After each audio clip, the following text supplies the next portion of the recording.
Because over the course of time, amends were made between the Lord of creation and the Lord of the Word. They were brothers. They made up, and they once again began to work together on planet Earth. It was the Lord of the Word that was responsible for the flood. It was his effort to destroy the beast. He was truly attempting to eliminate this troublesome, worrisome reject. But it didn't work. They worked together in time, and they both had families. The eldest son of Prince Ea of Enki was known as Marduk. Another name in all of the ancient societies, again in Mesopotamia, Babylonia, in Egypt. I highly recommend Mr. Hancock's work, Zachariah Sitchin's works, and others, in which you will find very brief histories of Marduk, otherwise known as Ra. Ra is a figure that was made very popular recently in a movie called Stargate. He was the eldest son of Prince Ea. Ra Marduk found himself on planet Earth, deprived of the kingship of the system known as Sirius. In essence, we are replicating exactly what occurred millions of years earlier with a young king named Zeus. Marduk would never ascend to the throne. And so, his story is long and varied, but in time he found an ally in the stars. In a far distant star system, he found a reptilian queen, one who was an antagonist, a foe of the Orion queen. I refer to her as the rebel queen. This rebel queen, frustrated of the throne of Orion, sided with Ra. And between the two of them, they descended upon Earth. They removed all of the Syrian royal family, allowed only those who would pledge their allegiance to Ra to remain on planet Earth. We have evidence to show that Ra changed the stelae. He changed the stone inscriptions. He changed the records, and he made himself the one and only God. Now, I will leave you with probably the most outrageous thought of the evening, as if that were possible. The reptilian technology utilized by the queens of Orion was very simple. Over billions of years of warfare and conflict, they made a very simple discovery. When one conquers a planet, it is not efficient to destroy the people of the planet who will not obey. After all, they are able-bodied workers. They are adapted to the environment of the planet. And so the Orion reptilian technology for conducting war and controlling populations, rather than fall to the destruction and termination of life, they developed a very simple system. Rather than destroy the person, they simply reprogrammed the brain. Human beings, physical beings, are bioelectrical chemical beings. You can be affected by high transmission power lines. You can be affected by radiation from computer screens. You can be affected by electronic stimuli. The Orion queens have mastered the technology which allows them to sever memories and to simply reprogram the individual. The rebel queen, possessed of the very same technology, in alliance with Ra, descended upon planet Earth, and they began the very systematic and simple ritual of reprogramming the minds of all of the inhabitants of our planet. Ladies and gentlemen, I am suggesting that only 6,000 years ago, somewhere around 4,000 to 6,000 BC, there was a very systematic elimination of all of our memories. We have been programmed to forget anything that occurred prior to the existence of Ra.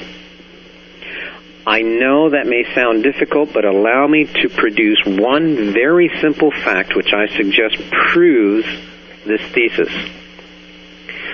We have found that in the evolution of animals and creatures, on planet Earth, no creature will ever develop a major organ of any sort if it does not use it. In other words, no creature will develop an extra leg if it does not use it. If it does not use the extra leg, the leg will atrophy and it will fall away. The insects, the animals, the beings of this planet are efficient in their evolution. Only the strong survives. A major organ must be used or it atrophies and dies away. Scientists, scholars, physiologists, doctors, experts in many fields all agree on one simple fact about the human brain. It appears that we use less than 10% of the brain. How is that possible? If 90% of the human brain is unused, over the course of millions of years, it would atrophy and die away. I am suggesting to you that this is evidence that we have been reprogrammed. It is only a few thousand years ago that this occurred. Time has not elapsed sufficient to atrophy the brain. However, we use less than 10% of the brain. Something or someone somehow has disconnected us from our brain. I am suggesting to you that over the course of the systematic elimination of our memories, each one of us was marched down a long, dark tunnel, taken into a bright light, and there in the light was the operating room in which the memory cords were severed. We emerged faithful and loyal servants, remembering nothing before the existence of Ra, nothing before the existence of the one true Sun God. The only thing that we were left with is a lingering memory of a long, dark tunnel and a light at the end. I leave you with probably the most blasphemous thought of the evening. I believe that we are programmed to go to the light. I believe that every religion, every discipline, everything that we are taught tells us, go to the light. And I'm going to leave you with this thought. I'm going to suggest to you that our research says, don't go to the light. When we shed the mortal coils, when you get to the tunnel and you face the light, may I make the suggestion, turn around. Look out into the universe, because we have been deceived once again. The truth is, we should go to our own light, because out there somewhere, and at this point we don't have the time to pursue it, but somewhere out there is your light. We have been taught and programmed to go to the light. With the greatest of respect to all of the religions and all of the teachers and everyone out there, do not go to the light. Turn around. Seek your own light. That is the trap. Because in the light, you will be reprogrammed, you will forget, and you are going to come back to this planet. You're going to be put back into the labor force. I suggest that many of you have past memories. The concept of past lives is absolutely accurate. I suggest to you that there is a true light within each one of us. And every time we shed the mortal coil, every time we go through another life, we are taken into the light, and there we are reprogrammed. And it's the same as if you were to take a cassette with your song, and they put it into their own recorder, and they record over their own song.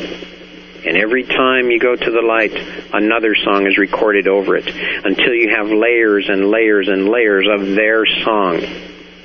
And I suggest to you that most of us are frustrated because we know we're different. We know there's something wrong with the system. We know this isn't true.